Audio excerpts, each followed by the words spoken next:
Batman vs. Superman, Dawn of Justice. I just got back from watching it for the very first time, so this is my official review / reaction to the film. And I just want to say, I want to start the review off by saying the way it's going to be structured is the first part of this video will be non-spoiler. I'll get into the film more spoilerific later on, and I will give you a spoiler warning, okay? These are just my initial thoughts on the film. I'm sure most of you have been wondering, should I see this movie? And I'm sure a lot of you guys grew up with Batman and Superman, whether it be the TV animated series, whether it be the comics themselves, whether it be the films. And a lot of us have waited a long time for this movie, and there's been a lot of negative feedback for this film. There's been a lot of negativity about this movie. And I know a lot of us hoped that it would be a lot better. So here's what I'll say, okay? Let's talk about non-spoilers. First of all, let's talk about the performances, okay? Ben Affleck is a pretty good Bruce Wayne. I don't know if he's on the level of Michael Keaton or Christian Bale. I don't think he is as of yet, but I think he did a pretty damn good job. People, you got to stop sleeping on Ben Affleck. He is a pretty decent actor, all right? In fact, I would actually go so far as to say he's a pretty good actor. He's had some questionable films in the past and performances in the past, but he did fine here. Gal Gadot, or Gadot, as Wonder Woman, she was just there. There really wasn't too much to her character. Henry Cavill was fine, I suppose. Jesse Eisenberg as Lex Luthor, it's pretty much what you expect from the trailers. He just doesn't really fit the role of Lex Luthor, in my opinion. The script of the film did have Lex Luthor doing very Lex Luthor-ish things, so that's good, but I don't think he was the right guy to play this role. I think he's more of a quirky, kind of neurotic, character. Lex Luthor has always been a little bit more calm, even though he does have that psychotic side. We didn't see too much of the calm demeanor here in this movie from Jesse Eisenberg. So that is that. And in addition to that, I thought the movie was... It's interesting the way the movie was structured, because essentially the way that director Zack Snyder, who I'm not a fan of, structured this movie is it's pretty much vignette, then a vignette, then a vignette. So we have the Bruce Wayne story, the Clark Kent story, the Lois Lane story, the Lex Luthor story. It's about those four characters. And it goes vignette, vignette, vignette, vignette. That's pretty much how it was structured. And I guess he really had no choice. Now, I know a lot of people are also criticizing Zack Snyder's directorial style. He does have that dark, kind of broody, mesh painting style of his films. Here's the thing, okay? I am not a fan of Zack Snyder's movies as far as that look. However, Zack Snyder directing a Batman movie does fit a lot better than it is him directing a Superman movie. So for this film, I'm not going to sit here and say he was the worst choice, but there were other factors that I had with the movie that he is responsible for, other problems I had with the film, but I thought that Snyder's style fits Batman more than Superman. The movie is very dark. A lot of it takes place at night. The last 40 or so minutes or last hour is all at night. That, it just has that hazy look. That's just how his movie is. But the thing is, guys, you got to understand that DC's in a little bit of a pickle right now, because I feel like they're kind of damned if they do, damned if they don't. If they try to make the movie too dark, people are going to say, well, Superman's not a dark character. If they try to make it too bright, they're going to say, well, you're trying to be like Marvel now. And so they're kind of screwed either way. I mean, either way, they're kind of screwed. I thought the look of the film actually worked. I thought it was fine as far as how it looked for this movie, because really the core character in this film is Ben Affleck, Bruce Wayne, Batman. He is the core character of the movie, even though Superman's very important and the movie sort of revolves around Superman and the events of what happened in Man of Steel. The main character, so to speak, the way I saw it, was more so Ben Affleck than it was Henry Cavill in this movie. And to be honest, Ben Affleck nailed it, all right? Just Ben Affleck was a great Bruce Wayne. Just trust me on this one. He was fine. The thing about the movie, I know a lot of you guys are probably wondering, okay, I'm a comic book nerd. Should I see the movie? If you understand that adaptations cannot be exactly like the original comics, then I guess you can go into it with an open mind and probably enjoy some of it. What they basically did, guys, is they took the Dark Knight Returns story and mixed it with the Death of Superman story with Doomsday arriving. So they and you know this from the trailer, so it's not really a spoiler. They pretty much did that. That's essentially what they did, along with some other stuff here and there sprinkled about. There were a lot of cool references here and there to certain very nerdy comic book, I guess, what do you call it? Just if you're a comic book guy, you're gonna dig some of the references. So that's good. Like there is some fun, good stuff when it comes to that. And the main event, I suppose, of the movie, even though it's not the climax, the Batman versus Superman fight, like the actual fight was pretty freaking good. Like honestly, the Superman Batman fight in the film when they actually fight each other is pretty damn awesome. And there's a lot of great moments in the movie as well.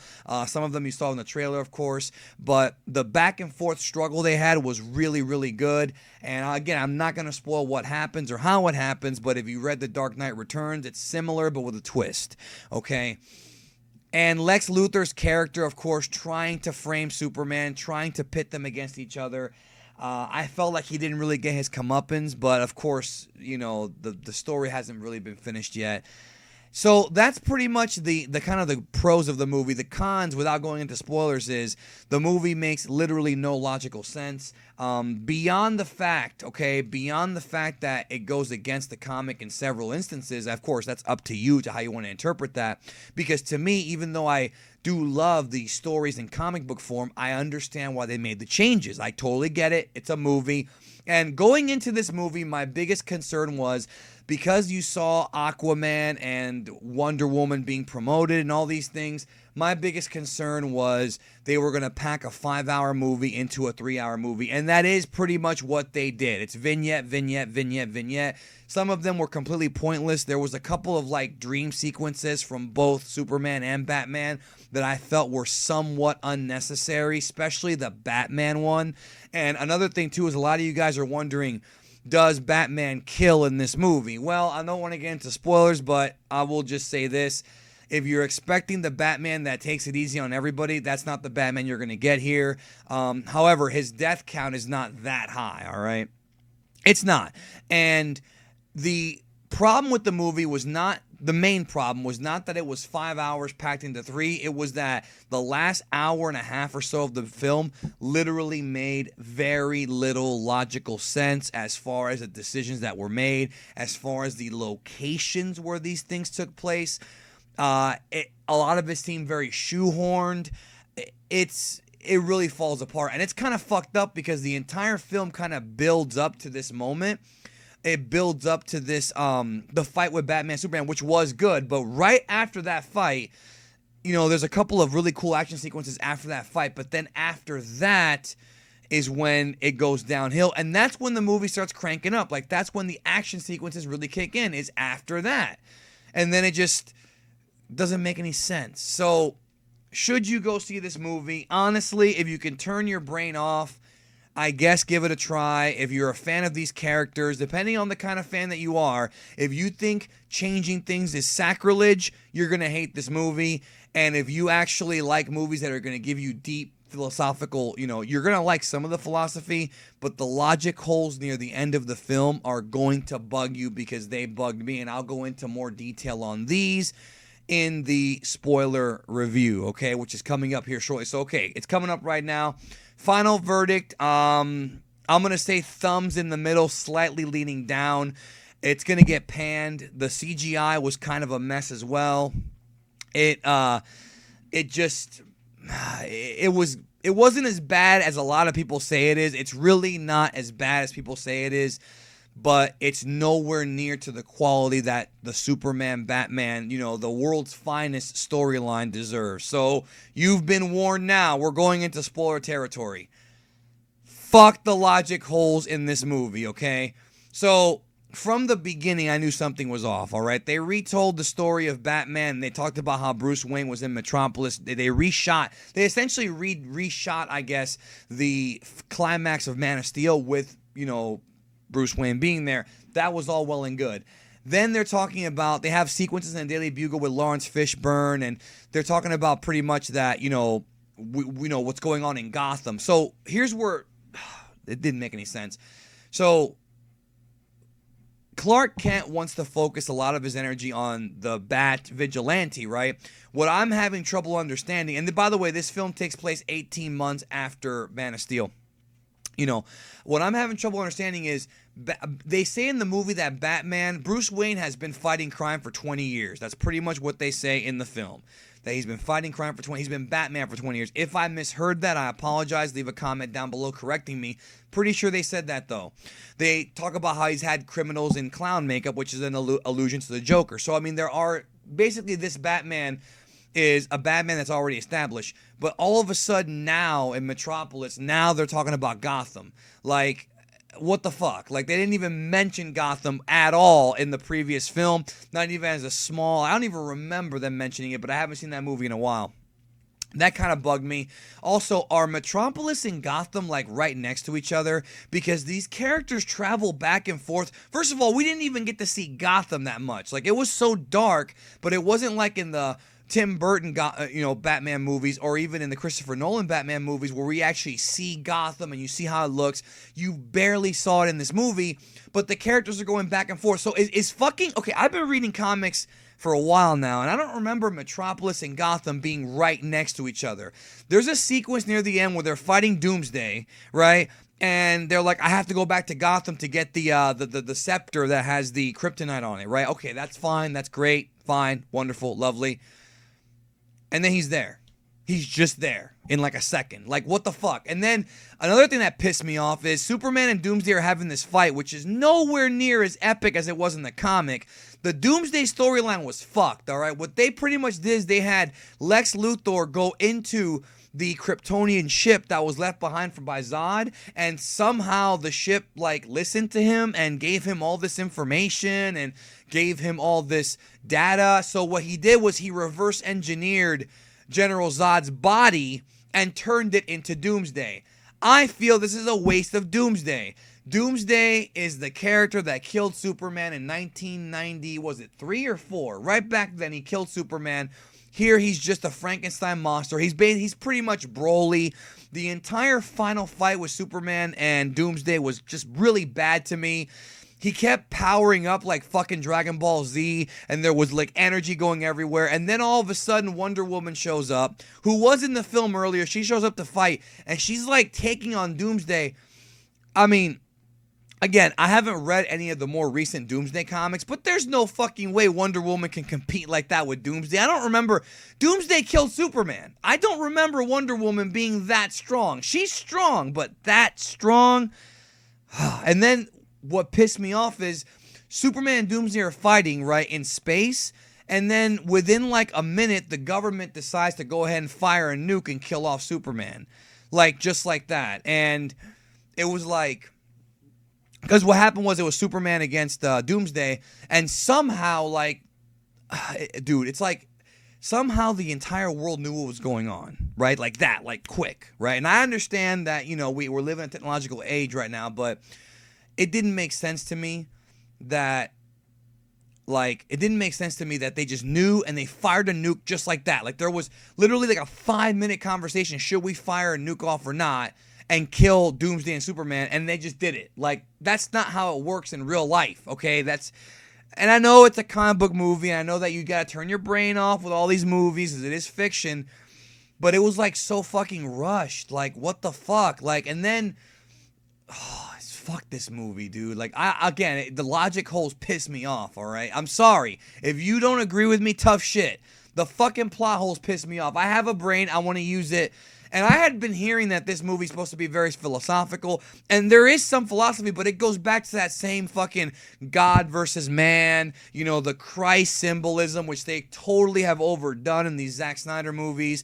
The idea of, you know, the fear of man, because Batman feared Superman possibly one day, you know, betraying them or whatever, and somehow thought he should kill him for that. Like, that's not even... Like, Batman wants to kill Superman. What the fuck?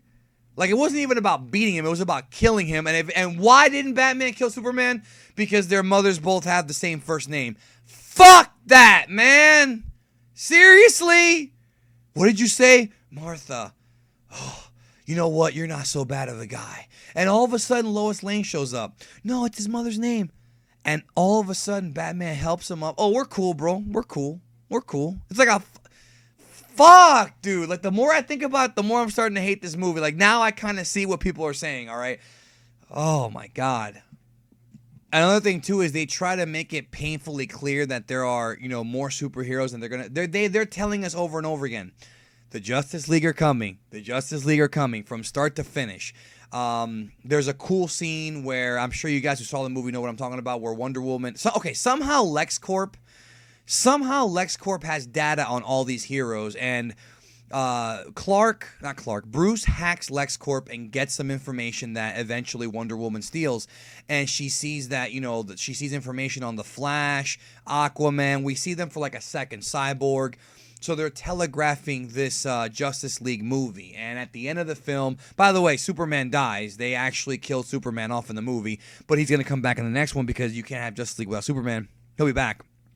And Darkseid's coming too, by the way. They made it very clear with Lex Luthor's speech at the end of the movie. Darkseid will be the villain of which we all expected will be the villain of the Justice League movie. But anyways, back to what I was saying.